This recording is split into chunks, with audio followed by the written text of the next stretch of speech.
ایک شاندار بحری بیڑا تیار ہوا۔ ان کے زمانے میں آذربائیجان سیدنا خالد بن ولید رضی اللہ عنہ کے ہاتھ پر دوبارہ فتح ہوا۔ 27 ہجری کو سیدنا عبداللہ بن سعد بن ابی سرح رضی اللہ عنہ نے افریقہ پر چڑھائی کی۔ اس طرح قبرص، تبرستان اور جرجان کے علاقے فتح ہوئے۔ فارس، مرو، بلخ اور ہرات تک سارے علاقے فتح کر لیے گئے۔ تخار، ترکستان فتح ہوئے۔ ترکستان ایران اور چین کے درمیان واقع ہے۔ تالقان، فاریاب اور جزجان کو سخت لڑائیوں کے بعد فتح کیا گیا۔ بہت سے علاقے اسلام کے پرچم تلے آ گئے، یہاں تک کہ اسلامی حکومت کی سرحد چین کی سرحد سے جا ملی۔ ایک سالار عبد الرحمن بن سمرہ رضی اللہ عنہ بلوچستان تک آ پہنچے اور اس کے بڑے حصے پر قبضہ کر لیا۔ اس زمانے میں بلوچستان نام کا کوئی صوبہ نہیں تھا، اس علاقے کو سندھ کا حصہ سمجھا جاتا تھا۔ پھر پورے ایران کو فتح کر لیا گیا۔ کابل سمیت وہ تمام علاقے اسلامی حکومت میں شامل ہو گئے جو آج کل افغانستان، بلوچستان اور وسط ایشیا کا حصہ ہیں۔ آپ ساری زندگی اپنے مال سے دین کی خدمت کرتے رہے۔ ایک خدمت یہ تھی کہ تمام مسلمانوں کو قرآن پاک کی ایک قرات پر جمع کر دیا، حرم شریف میں توسیع کروائی، ارد گرد کے مکانات خرید کر یہ کام کروایا۔ آپ نے خانہ کعبہ پر پہلی بار نہایت قیمتی غلاف چڑھایا، اس سے پہلے معمولی غلاف ہوتا تھا۔ مسجدوں میں خوشبوؤں کی دھونی آپ کے زمانے سے شروع ہوئی۔ صفوں کو سیدھا رکھنے کے لیے آدمی مقرر کیے۔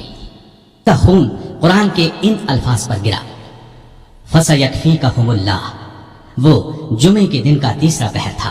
اس مظلوم شہید کو بقیع الغرقد المعروف جنت البقیع میں دفن کیا گیا۔ اپنی دولت اللہ کے راستے میں لٹاتے رہتے تھے، بہت زیادہ صفائی پسند تھے۔ جس دن سے مسلمان ہوئے تھے ہر روز غسل فرماتے تھے۔ خوشبو بہت پسند تھی۔ فرض نمازوں اور روزوں کی سختی سے پابندی کے علاوہ نفلی عبادت بھی بہت کرتے تھے۔ اکثر تیسرے دن روزہ رکھتے، رات کو صرف اتنا کھاتے کہ انسان زندہ رہ سکے۔ بعض اوقات تو ساری رات عبادت میں گزار دیتے۔ قرآن مجید کی تلاوت کا بہت زیادہ شوق تھا۔ تلاوت کے بغیر کوئی دن نہ گزرتا تھا۔ ہر سال حج کے لیے جاتے، آخری سال باغیوں کے محاصرے کی وجہ سے نہ جا سکے۔ لکھنا پڑھنا جانتے تھے، وحی کی کتابت بھی کرتے تھے۔ وحی نازل ہوتی تو اکثر نبی کریم صلی اللہ علیہ وسلم انہیں لکھنے کے لیے بلاتے۔ قرآن کے بہت بڑے عالم اور حافظ تھے۔ رسول اللہ صلی اللہ علیہ وسلم کی 146 احادیث آپ کے ذریعے سے امت تک پہنچی۔ سیدنا عثمان غنی رضی اللہ عنہ نے بئر روما خرید کر مسلمانوں کے لیے عام کر دیا۔ مسجد نبوی کی توسیع کے لیے زمین خریدی۔ سیدنا علی رضی اللہ عنہ کی سیدہ فاطمہ رضی اللہ عنہا سے شادی کا موقع آیا تو انہوں نے اپنی زرہ سیدنا عثمان رضی اللہ عنہ کے ہاتھ 480 درہم میں بیچ دی۔ عثمان رضی اللہ عنہ نے اس رقم کے ساتھ وہ زرہ بھی انہیں واپس تحفے میں دے دی۔ تبوک کے موقع پر تو ان کی دریا دلی کی انتہا نہ رہی۔ قحط کے موقع پر غلے سے لدے ہوئے اونٹ لوگوں میں تقسیم کر دیے۔ نبی اکرم صلی اللہ علیہ وسلم سے آپ کو بے انتہا محبت تھی۔ ایک مرتبہ نبی کریم صلی اللہ علیہ وسلم کے گھر میں 4 دن کا فاقہ تھا۔ سیدنا عثمان غنی رضی اللہ عنہ کو پتہ چلا تو فوراً بہت سا آٹا، کھجوریں، ایک بکرا اور 300 درہم لے کر حضور صلی اللہ علیہ وسلم کے گھر پہنچے۔ اس وقت آپ صلی اللہ علیہ وسلم گھر میں نہیں تھے۔ انہوں نے یہ چیزیں بی بی عائشہ رضی اللہ عنہا کے حوالے کی۔ تھوڑی دیر بعد کچھ روٹیاں اور بھنا ہوا گوشت بھی دے آئے۔